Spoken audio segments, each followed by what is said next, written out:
기도합니다. 아멘. 할렐루야.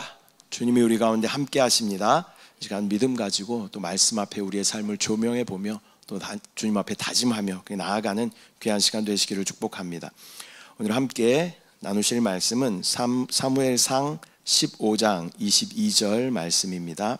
사무엘상 15장 22절 말씀 다 같이 합독하겠습니다. 시작. 사무엘이 이르되 여호와께서 번제와 다른 제사를 그의 목소리를 청종하는 것을 좋아하심같이 좋아하시겠나이까.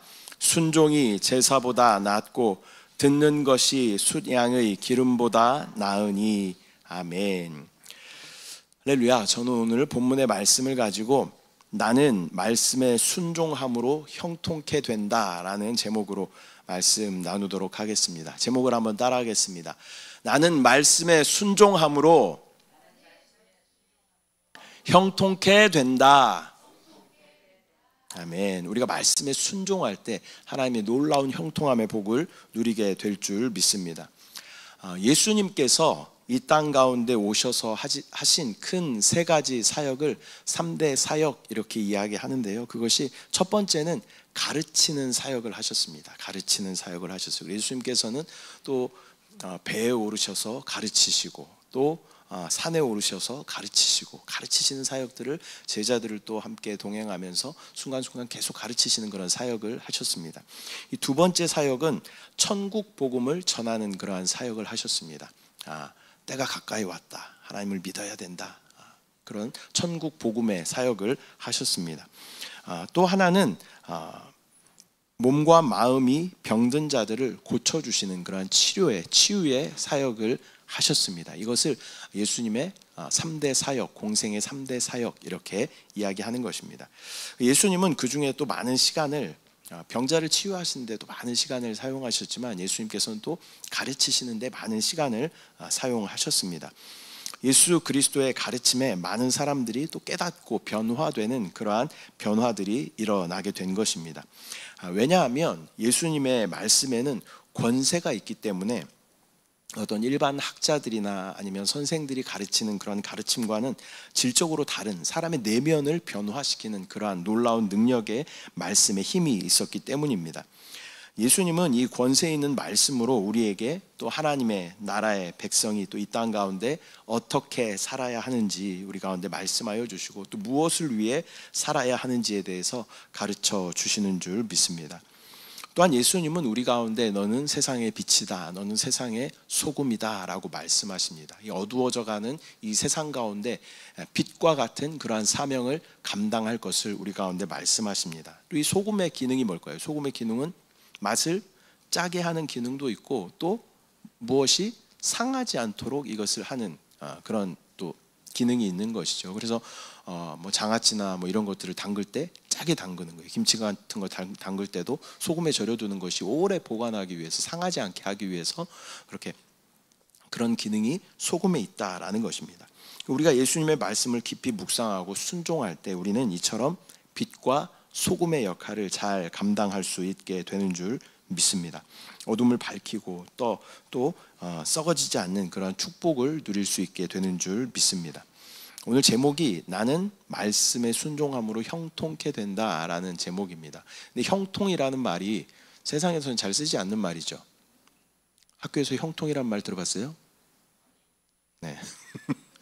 형통이란 말 잘 쓰지 않아요. 성경에만 주로 이렇게 등장하는 말인 것 같아요. 근데 형통이라는 뜻을 사전에서 찾아보니까요, 모든 일이 뜻과 같이 잘 되어 간다라는 그런 의미가 있는 것입니다. 여러분 형통한 삶을 살고 계십니까? 모든 일이 여러분 뜻대로 잘 되어 가셔요? 절대요. 네. 잘 안 되는 그런 우리가 삶을 살죠. 근데 하나님께서는 말씀 가운데 모든 해답을 다 주셨어요. 그래서 우리가 말씀에 순종하게 될 때 우리는 형통한 삶을 누리게 되는 줄 믿습니다. 이 사전적인 의미는 모든 일이 뜻과 같이 잘 되어 간다라는 그런 의미가 있지만 하나님 안에서의 뜻은 무엇이냐면 하나님과 완전히 친밀하다 그런 의미가 있어요. 하나님과 완전히 친밀한 성경에 보면 에녹 같은 인물이 그런 인물인 것 같아요. 하나님과 친밀하게 하나님과 동행하고 또 하나님께서 하나님의 계획을 에녹을 통하여 말씀하셨던 것처럼 친밀한 관계를 형통이라고 성경에서는 이야기하는 것입니다. 또한 하나님과 잘 통한다 그런 의미가 있고 또 하나님의 뜻이 이루어진다라는 그런 의미가 이 형통이란 단어에 포함되어져 있는 줄 믿습니다. 그렇다면 우리가 형통하게 되기 위해서는 어떻게 해야 하는지 한 4가지 정도로 살펴보도록 하겠습니다. 첫 번째는 말씀의 능력을 우리가 의지해야 하는 것입니다. 말씀의 능력을 의지하라. 히브리서 4장 12절 말씀 함께 합독합니다. 시작.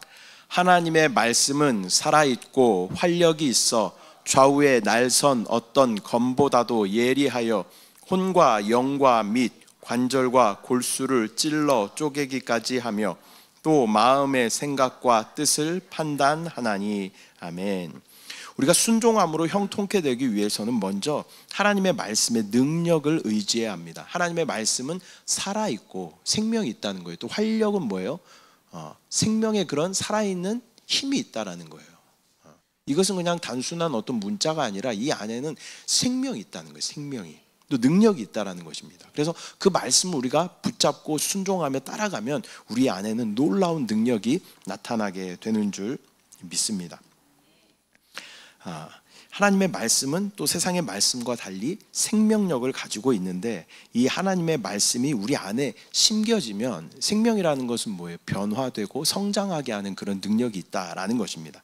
말씀은 우리 안에 또 살아 움직이며 우리의 삶을 예수 그리스도께서 원하시는 삶으로 인도하여 주시는 줄 믿습니다. 그렇기 때문에 그리스도인 저와 여러분은 말씀을 깊이 묵상하고 또 그 말씀이 우리 마음 가운데 심겨질 때 진정한 변화가 나타나게 되는 것입니다. 저와 여러분이요 아무리 애쓰고 힘쓰고 뭐 돌을 닦고 막 해도요 변화가 절대 일어나지 않아요. 겉으로 보기에는 조금 변화된 것처럼 보이지만 근본적인 변화는 없다는 거예요. 근데 우리 가운데 근본적인 변화를 가져올 수 있는 것은 무엇이냐? 그것은 말씀인 줄 믿습니다. 말씀이 우리 가운데 믿어지잖아요. 그럼 우리의 삶이 바뀌어져요. 그 말씀이 우리의 삶을 이끌어가는 그런 놀라운 역사가 우리 가운데 나타나게 되는 줄 믿습니다. 그래서 여러분 가운데 기록되어져 있는 말씀이 믿어지지 않는 분들은 이 말씀이 믿어지게 해달라고 간절히 기도해야 돼요. 하나님의 말씀은요 우리 가운데 주신 약속이에요. 이것을 우리가 붙잡고 기도하면 하나님은 신실하신 그 하나님의 성품 때문에 그 약속을 반드시 이루어 주신다는 거예요. 그 약속의 말씀을 믿음으로 바라보고 순종하며 따라가는 저와 여러분들 되시기를 축복합니다. 또한 베드로가 병자를 치유하기 위해서 주 예수 그리스도의 이름을 사용하면서 기도하는 모습도 우리가 성경에서 보게 되죠. 또 많은 사도들이 예수 그리스도의 이름으로 병자들을 고치고 또 귀신을 쫓아내는 모습들을 우리가 많이 보게 됩니다. 마찬가지로 우리가 말씀을 근거로 세상을 대적할 때, 또 말씀을 근거로 또 우리 어떤 질병이나 문제, 배후의 역사는 어둠의 악한 영들을 대적할 때 그 말씀에 놀라운 능력이 있는 줄 믿습니다. 예수님께서 광야에서 금식하시면서 시험을 당하시죠. 근데 이 마귀의 어떤 유혹을 예수님께서 다 말씀으로 다 물리치시는 것을 우리가 볼 수 있어요. 말씀에는 이 사단을 쫓아낼 수 있는 놀라운 능력이 있다는 거예요. 저와 여러분한테 어떤 질병의 문제나 아니면 또 뭐 미래의 어떤 진로의 문제나 관계의 문제나 이런 많은 문제들이 있을 때 우리는 말씀을 의지해서 우리가 기도할 때 하나님의 놀라운 역사가 우리 가운데 나타날 줄 믿습니다. 근데 성경 요한복음에 보면요 말씀은 예수 그리스도다라고 말씀하고 있습니다. 요한복음 1장 14절 말씀 같이 한번 합독합니다. 시작. 말씀이 육신이 되어 우리 가운데 거하심에 우리가 그의 영광을 보니 아버지의 독생자의 영광이요 은혜와 진리가 충만하더라. 아멘. 태초부터 말씀이 계셨는데 그 말씀이 바로 예수 그리스도셨어요. 근데 그 말씀이셨던 그분이 이 땅 가운데 육신을 입고 오신 사건을 우리가 성육신 이렇게 이야기하는데 그렇기 때문에 예수 그리스도는 말씀이신 거예요. 말씀. 그래서 그 말씀을 우리가 붙잡고 나아가면 예수 그리스도이신 말씀을 붙잡고 나아갈 때 하나님의 놀라운 은혜가 우리 가운데 부어지게 될 줄 믿습니다. 그분이 우리 안에 또 주님의 능력으로 부어주실 수 있도록 또 우리는 계속하여 말씀을 묵상하고 그 능력을 의지해야 할 줄 믿습니다. 첫 번째는 말씀의 능력을 의지하라라는 그런 말씀입니다. 두 번째는 지속적으로 말씀을 읽고 묵상해야 합니다. 지속적으로 말씀을 읽고 묵상하라. 여호수아 1장 8절 말씀 함께 합독합니다. 시작. 이 율법책을 내 입에서 떠나지 말게 하며 주야로 그것을 묵상하여 그 안에 기록된 대로 다 지켜 행하라. 그리하면 내 길이 평탄하게 될 것이며 내가 형통하리라. 아멘. 그 말씀을 우리가 지켜 행하면 내 길이 평탄하게 될 것이고 또 내가 형통할 것이다 라고 주님께서 약속하여 주십니다. 성경을 한번 다 읽어보았다고 성경책을 덮어버린다거나, 성경 한번 읽어보신 분? 권사님 막 쓰시기도 막 쓰시고 읽기도 많이 읽으시고. 성경 근데 우리가요 이렇게 계속 읽는 이유가 뭐예요? 볼 때마다 새롭고 새로운 은혜를 주시기 때문에 읽는 거예요. 한번 다 읽었다고 딱 덮어놓고 나 다 읽었어 이게 아니라, 난 성경 말씀을 다 알아 그런다고 덮어놓고 그러는 것이 아니라 계속 읽어야 되는데, 그 이유가 무엇이냐면 아까 말씀은 생명이라고 했잖아요. 생명이기 때문에 읽을 때마다 우리 가운데 새로움으로 역사하여 주신다라는 거예요. 저도 목사니까 계속 말씀을 읽어야 되잖아요. 근데 똑같은 구절인데요, 그날따라 또 하나님 주시는 새로운 은혜가 있다라는 거예요. 왜 그러냐면 말씀에 뭐가 있기 때문에? 생명이 있기 때문에. 생명이. 그래서 기록되어져 있는 이 문자적인 말씀을 뭐라고 이야기하냐면 로고스 이렇게 이야기해요. 문자적인 말씀이다라는 그런 의미예요. 근데 이 말씀이 우리 가운데 생명으로 역사할 때는 이것을 레마 이렇게 얘기합니다. 그래서 우리 가운데 실제적으로 변화시키는 능력은 바로 이 레마의 말씀이에요. 기록되어져 있는 말씀이 어느 날 나에게 감동이 되는 그런 말씀이 있잖아요. 있죠? 있어야 돼요. 네, 있습니다. 네. 그 말씀이 우리를 변화시키는 거예요. 우리 안에 생명으로 그것이 역사하게 되므로 우리를 변화시켜 가시는 줄 믿습니다. 그래서 우리가 육신의 생명의 유지를 위해서 여러분 뭐예요? 살려면 어떻게 해야 돼요? 네? 밥 먹어야 돼. 밥 먹어야 되죠. 그죠? 아침에 밥 먹었다고 아침에 먹었으니까 안 먹고 그러지 않잖아요. 그죠? 아침 먹어봤으니까 이제 안 먹을 거야. 그러지 않잖아요.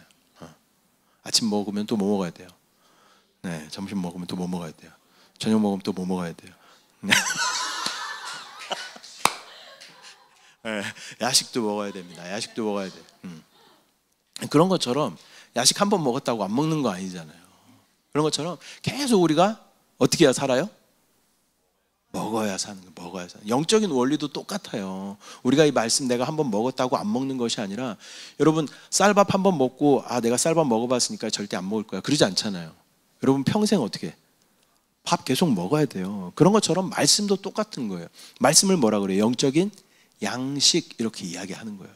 그래서 그것을 끊임없이 우리 안으로 받아들일 때 우리는 영적으로 또 성장하게 되고 변화되게 되는 줄 믿습니다. 이 말씀은 살아있는 그런 말씀이다. 이 살아있다라는 것은 일관되지 않고 늘 새롭다라는 그런 의미입니다. 살아있다는 것은 또 기록되어 있는 문자적인 그 말씀이 순간순간 다른 은혜로 나에게 역사한다, 그런 의미인 것입니다. 그 말씀을 우리가 의지하며 또 우리 가운데 말씀하실 때 내가 기쁨으로 순종하며 따라갈 때 우리 안에 놀라운 형통함의 축복이 누려지게 될 줄 믿습니다. 우리가 성도라면 누구라도 성경에 이렇게 분량을 정해서 읽는 그런 훈련을 해야 돼요. 요즘에는요 어플이 굉장히 잘 나와 있어요. 그래서 성경 이렇게 다운받으면요 성경 통독 이거를 1년에 3번 읽을 것인가 아니면 1년에 1번 읽을 것인가 분량을 딱딱 정해줘가지고요 우리 가운데 몇 장부터 몇 장까지 읽으십시오 이렇게 딱 알려줘요. 그리고 또 다 그것을 읽으면 체크를 또 딱 해줘요. 그런 기능들이 다 있어요. 처음 들어보세요? 네. 그러니까 성경을 읽어야 돼. 계속 읽고 또 하나님 말씀 가운데 이렇게 적셔져서 사는 그러한 삶이 되시기를 축복합니다. 다윗의 고백이 있죠. 이 성경을 읽으면서 송이꿀보다 더 달다 그래요. 이 말씀이 내 입에 얼마나 단지 송이꿀보다 더 달다라고 이야기해요.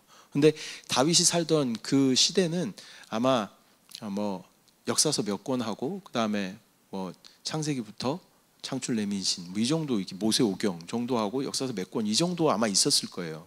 우리가 봤을 때는 여러분 막 레위기, 민수기, 신명기 이런 걸 읽으면서 막 야, 송이꿀보다 더 달다 이런 분들, 레위기에 무슨 말씀이 있는지 아셔요? 레위기에 제사 드리는 내용들이 나와요. 제사 드린. 민수기는 사람들의 이 지파는 몇 명이고 이 지파는 몇 명이고 그런 얘기들이 계속 나와 있어요. 근데 그걸 보면서 야, 송이꿀보다 더 달다 막 이렇게 하기가 쉽지 않잖아요. 근데 다윗은 하나님의 마음에 합했다라는 것은 그가 물론 흠이 많은 그러한 사람이었지만 하나님 마음에 합한 사람이라고 하나님께서 평가하신 이유는 말씀 가운데 거했던 사람이에요. 말씀을 추구했던 그러한 사람이에요. 저와 여러분도 말씀 가운데 거하며 말씀을 추구하면 하나님께서 저와 여러분을 뭐라고 불러주셔요? 내 마음에 합한 자다라고 여러분을 불러주실 줄 믿습니다. 또한 여러분들이 말씀을 잘 안 읽기 때문에 또 아침마다 뭐 해요? 제가 오늘의 묵상을 인스타에도 올리고 페이스북에도 올리고 유튜브에도 올리고 또 우리 단톡방에도 올리고 막 계속 올려요. 근데 이거를 한 번 봐도 사실 대단한 거지만 한 번 보면 안 돼. 우리가 아침 먹고 점심 먹고 저녁 먹는 것처럼 내가 밥 먹기 전엔 반드시 내가 오늘의 묵상을 한번 보고 밥을 먹겠다. 영적으로 죽는데 육신 살면 뭐예요? 육신 살면 더 피곤해. 육신만 살면. 그래서 내가 영적으로 먼저 살겠다. 그러한 믿음의 고백이 우리 가운데 있기를 소망합니다. 그래서 궁금해야 돼. 말씀이 오늘의 묵상 말씀이 뭐였지? 궁금해야 돼요. 또 읽어보고 또 읽어보고 또 읽어보고 그렇게 할 때 우리는 아침밥 먹는 것처럼 점심밥 먹는 것처럼 그런 영적인 성장이 우리 가운데 있게 될 줄 믿습니다. 두 번째는 지속적으로 말씀을 읽고 묵상하라라는 것입니다. 세 번째는 그렇게 말씀을 우리가 대했다면 이 말씀대로 순종하는 삶을 살아야 됩니다. 순종하는 말씀대로 순종하는 삶을 살아야 한다. 오늘 본문이지만 다시 한번 사무엘상 15장 22절 말씀 함께 합독합니다. 시작. 사무엘이 이르되 여호와께서 번제와 다른 제사를 그의 목소리를 청종하는 것을 좋아하심같이 좋아하시겠나이까. 순종이 제사보다 낫고 듣는 것이 숫양의 기름보다 나으니. 아멘. 여기 이제 청종, 순종이라는 단어가 나옵니다. 청종은 듣고 따라가는 것을 청종이라고 이야기해요. 순종은 순복하여 따라가는 것을 순종이라고 이야기합니다. 그래서 아무리 제사를 드려도 하나님의 말씀에 순종하는 것이 순종이 제사보다 낫고 듣는 것이 숫양의 기름보다. 숫양의 기름은 뭐예요? 숫양은 제물로 올려드린 제물을 말하는 거예요. 그 숫양의 기름보다 그것이 순종하는 것이 더 낫다라고 말씀하시는 것입니다. 말씀을 읽고 우리가 묵상해서 아는 것만큼 중요한 것이 바로 말씀에 순종하는 것입니다. 말씀에 순종할 때 나의 믿음을 하나님께 보여드릴 수 있는 것입니다. 우리가 순종하는 것이 나의 믿음을 하나님 앞에 검증받는 그러한 시간이다라는 것입니다. 우리가 무엇을 근거로 행동하는가는 우리가 무엇을 믿고 있는지를 잘 보여주기 때문입니다. 말씀을 아무리 읽어도 삶의 기준이나 태도는 세상 것을 쫓아간다면 말씀을 읽었을 뿐 믿음이 있다라고는 말할 수 없는 것입니다. 말씀에 순종할 때 하나님은 우리의 믿음을 보시고 기뻐하시는 줄 믿습니다. 마태복음 6장 33절 말씀, 우리 모두 잘 아는 그런 말씀입니다. 한번 합독합니다. 시작. 그런즉 너희는 먼저 그의 나라와 그의 의를 구하라. 그리하면 이 모든 것을 너희에게 더하시리라. 아멘. 먼저 그의 나라와 의를 구한다라는 것은 하나님의 말씀이 나의 기준이 되고 또 그 말씀에 내가 순종하는 삶을 살겠습니다라는 그러한 믿음의 결단인 줄 믿습니다. 우리가 언제나 말씀 가운데 거하며 순종하는 삶을 살 때 그리하면 이 모든 것을 너희에게 더하시리라 라는 이 약속의 말씀이 우리 가운데 이루어질 줄 믿습니다. 세 번째는 말씀대로 순종하는 삶을 살아야 한다. 이 네 번째는 우리가 순종하게 될 때 형통함을 누리는 삶을 살게 되는 것입니다. 형통하는 삶을 살라라는 것입니다. 신명기 29장 9절 말씀 함께 합독합니다. 시작. 그런즉 너희는 이 언약의 말씀을 지켜 행하라. 그리하면 너희가 하는 모든 일이 형통하리라. 아멘. 앞에 읽었던 말씀과 매우 좀 비슷한 구조인 것 같아요. 그런즉 너희는 먼저 그의 나라와 그의 의를 구하라. 그리하면 이 모든 것을 너희에게 더하시리라. 그런즉 너희는 이 언약의 말씀을 지켜 행하라. 그리하면 너희가 하는 모든 일이 형통하리라. 이렇게 말씀하시는 거예요. 우리가 언약의 말씀을 지켜 행할 때 우리의 삶 가운데 형통한 축복을 누리게 되는 줄 믿습니다. 하나님께서는 우리에게 약속의 말씀을 주시고 또 우리는 이렇게 그 말씀에 순종한다면 저와 여러분은 일평생 넘치는 은혜와 축복의 삶을 살게 되는 줄 믿습니다. 우리가 믿음의 조상을 누구라 그래요? 아브라함이라고 이야기합니다. 아브라함은요, 독자 이삭을 번제로 바치라 라는 하나님의 요구를 듣게 돼요. 네 독자 이삭을 내가 지정한 그 산에 가서 번제물로 드리라, 그렇게 하나님께서 말씀하셔요. 이해가 되지 않죠. 아브라함이 이삭을 몇 살에 낳았어요? 100세에 낳았어요. 100세에 낳은 독자 이삭, 나에게 있는 하나밖에 없는, 저는 뭐 넷이 있으니까 하나 드리라 그러면 드릴 수 있을까? 못 드릴 것 같은데.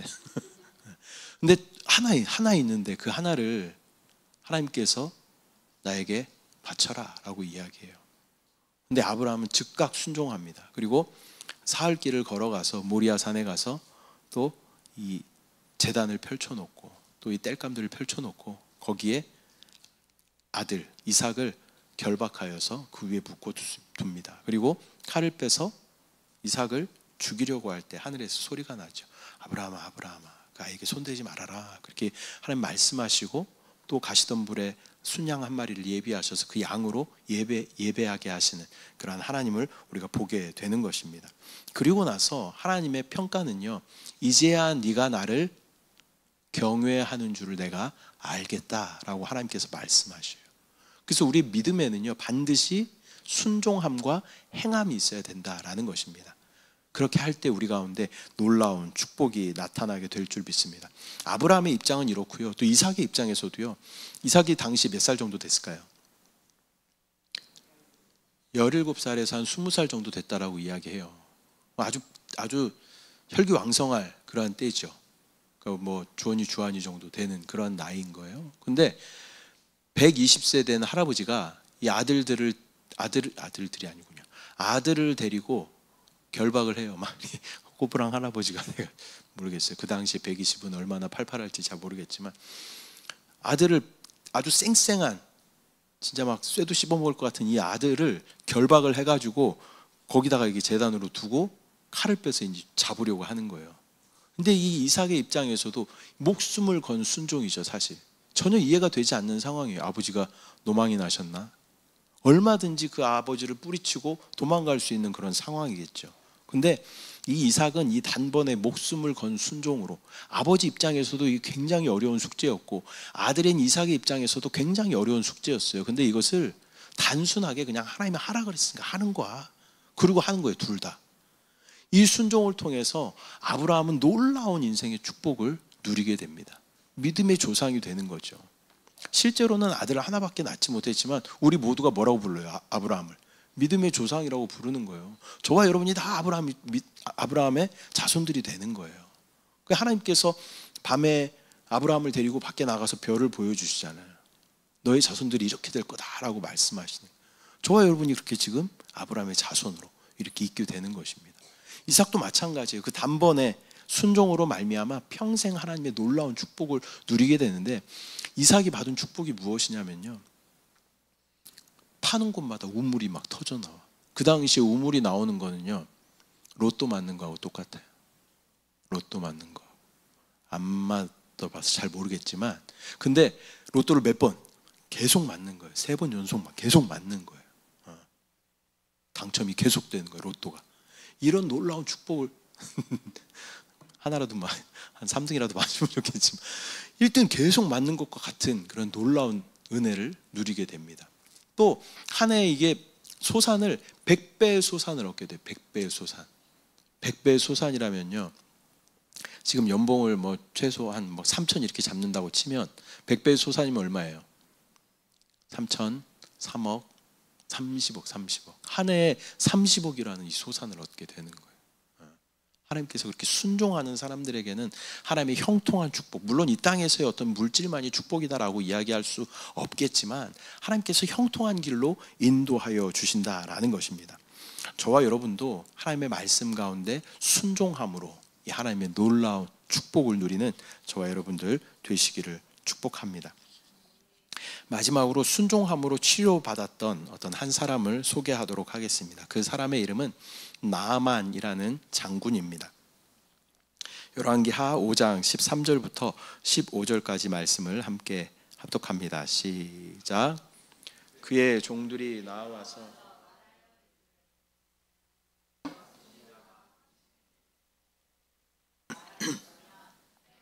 아니하였으리까 하물며 당신에게 이르기를 씻어 깨끗하게 하라 함이리까 하니 나아만이 이에 내려가서 하나님의 사람의 말대로 요단강에 7번 몸을 잠그니 그의 살이 어린아이의 살같이 회복되어 깨끗하게 되었더라.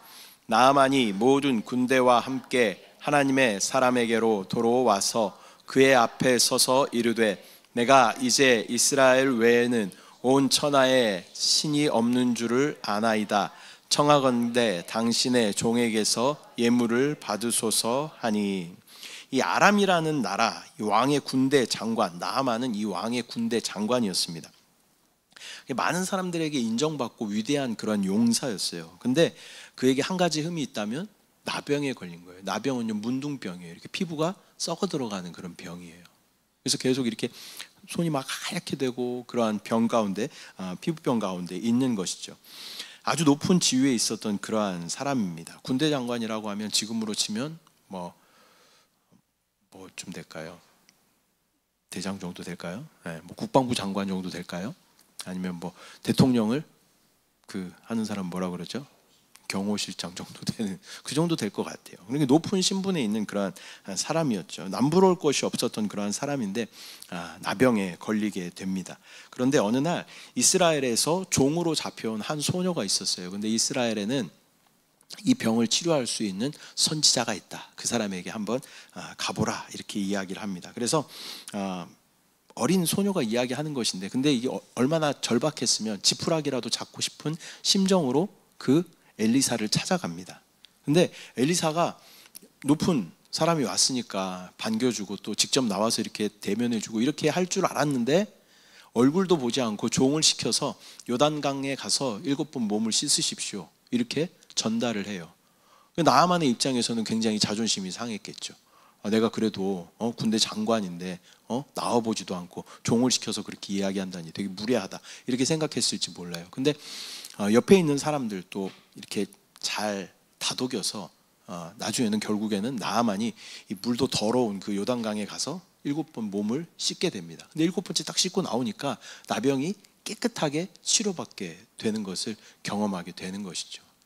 우리의 삶도 마찬가지입니다. 어떨 때는 하나님께서 내 생각과 전혀 다른 내 의도와 또 내 계획과 전혀 다른 어떤 것을 하나님께서 요구하실 때가 있어요.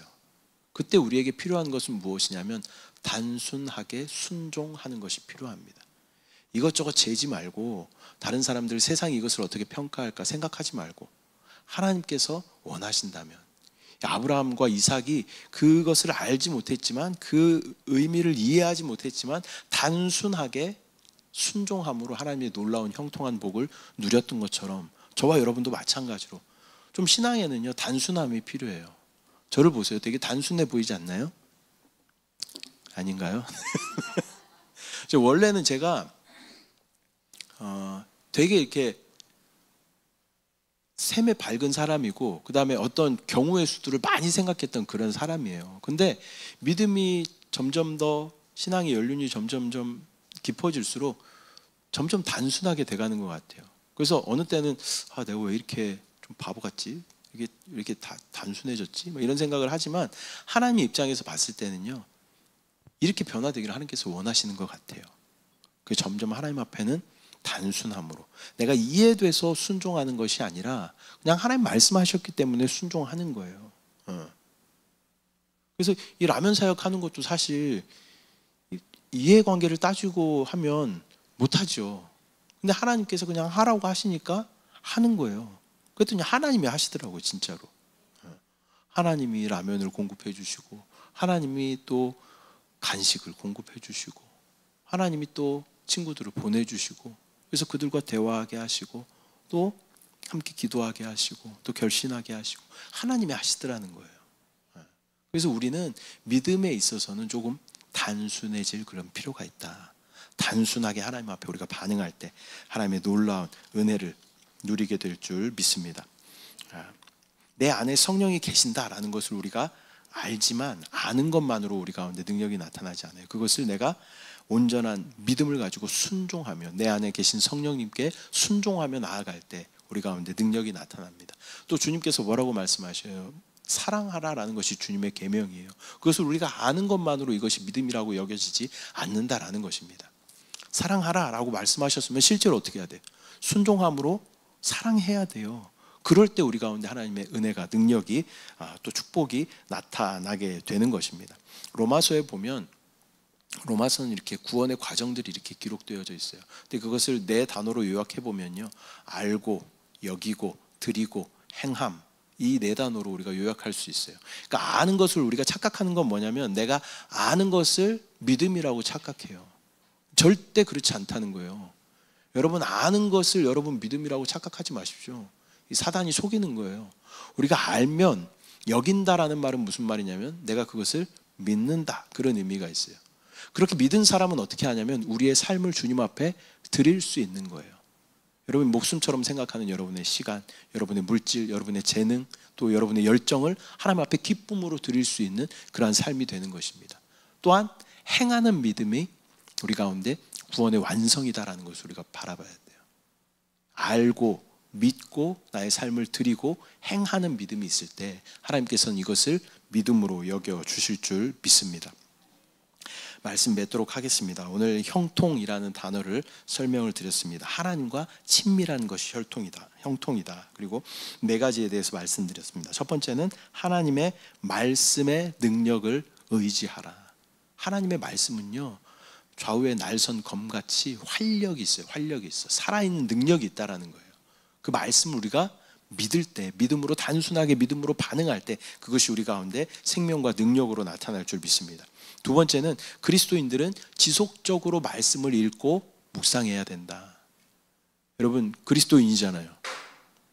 말씀을 잘 읽어요? 네. 아까 근데 말씀은 뭐라 그랬어요? 예수 그리스도. 우리가 그리스도인이라고 하면서 말씀이신 그리스도이신 말씀을 우리가 소홀히 대하고 있는 우리의 모습을 발견하게 되죠. 지금이 옛날처럼 그렇게 말씀 읽기 어려운 그런 시대가 아니잖아요. 옛날에는 말씀이 두루마리에 이렇게 기록되어져 있었어요. 그래서 성경을 한 권 읽으려면 저기 그 두루마리가 모여 있는 데 가서 하나를 빼가지고 이렇게 쫙 펼쳐가지고 읽고 그랬단 말이에요. 그렇게 어려운 시대도 아니잖아요. 지금 여러분 맘만 먹으면 진짜 모든 버전별로 성경을 다 볼 수 있는 그런 시대를 우리가 살아가고 있다는 거예요. 문제는 뭐예요? 저와 여러분의 의지가 부족하다는 거예요. 의지가. 그래서 말씀 가운데 살아가는 저와 여러분, 또 지속적으로 말씀을 읽고 묵상하는 저와 여러분들 되시기를 소망합니다. 그리고 세 번째로 이 말씀대로 순종하는 삶을 살아요. 순종하는 삶. 말씀을 알고만 있으면 안 되고 어떻게? 그 말씀대로 살아내야 된다라는 거예요. 그것이 믿음의 완성이다라는 것을 우리는 기억해야 합니다. 그렇게 할 때 우리 삶 가운데는 형통함의 축복이 넘치도록 부어질 줄 믿습니다. 먼저 그의 나라와 의를 구하라. 그리하면 이 모든 것을 너희에게 더하실 것이다. 주님 약속하여 주셨잖아요. 먼저 그의 나라와 의를 구한다는 거예요. 그의 나라와 의가 어디에 설명되어 있어요? 말씀에 다 설명되어 있어요. 우리가 그의 나라와 의를 구하기 위해서는 말씀에 집중해야 돼요. 그 말씀에 집중해서 나아갈 때 그리하면 이 모든 것을 너희에게 더하실 것이다. 주님께서 막 약속하여 주셨어요. 하나님은 신실하신 하나님이십니다. 신실하다는 말 뜻이 뭐라 그랬어요? 약속을 잘 지키시는 분이에요. 그 약속이 어디 써 있다고요? 성경에 써 있어요. 말씀에 써 있단 말이에요. 그 말씀 우리가 딱 붙들고 주님 앞에 기도하고 하나님이 이렇게 말씀하시지 않았습니까? 주여 응답하여 주시옵소서 라고 우리가 간절히 기도하면 하나님은 그 신실하신 성품 때문에 이 약속을 지키실 수밖에 없다는 거예요. 우리가 확실한 증거를 가지고 하나님 앞에 기도하면 하나님은 하나님의 그 신실하심으로 반드시 그 약속을 지켜주신다는 거예요. 근데 하나님의 약속이 어디에 써 있는지 몰라. 하나님의 약속을 뭐라고 하셨는지 몰라. 성경을 안 보기 때문에. 그렇기 때문에 우리 가운데 하나님의 형통한 능력이 나타나지 않는 것입니다. 말씀 가운데 우리가 집중하고, 또 여러분 한번 올해 성경을 내가 한번 처음부터 끝까지 한번 읽어보겠다, 그런 도전을 한번 해보시기 바랍니다. 도전을 한번 해보시기 바랍니다. 아멘 할 때까지 할 겁니다. 도전을 한번 해보시기 바랍니다. 네, 꼭 한번 읽어보셔요. 진짜로. 네. 하나님의 말씀에 놀라운 능력이, 형통함의 축복이 있는 줄 믿습니다. 기도하겠습니다. 사랑의 주님, 은혜와 사랑을 감사드립니다.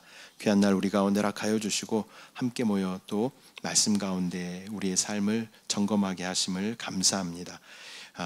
하나님의 말씀에 능력이 있음을 우리가 믿음으로 바라보게 하시고, 또 그리스도이신 그 말씀을 우리가 순간순간 또 지속적으로 계속 말씀을 묵상하고 읽을 수 있도록 주여 그 의지를 우리 가운데 허락하여 주시고, 또한 그 말씀대로 순종하는 삶을 살아내므로 주님 주시는 형통한 축복을 충만하게 누리는 우리 모두 될 수 있도록 주여 은혜를 더하여 주시옵소서. 올 한 해 하나님의 이 완전한 복음의 말씀이 우리 가운데 읽어질 수 있도록 주여 깨닫게 하시고, 생각나게 하시고, 펼치게 하시고, 읽게 하시고, 또 하나님 그 안에 또 레마로 말씀하시는 주님의 말씀으로 변화되는 우리 모두 될 수 있도록 주여 은혜를 부어 주시옵소서. 역사하신 주님을 찬양합니다. 주님을 신뢰합니다. 주님을 사랑합니다. 감사드리고 예수님의 이름으로 기도드립니다. 아멘. 이 시간 우리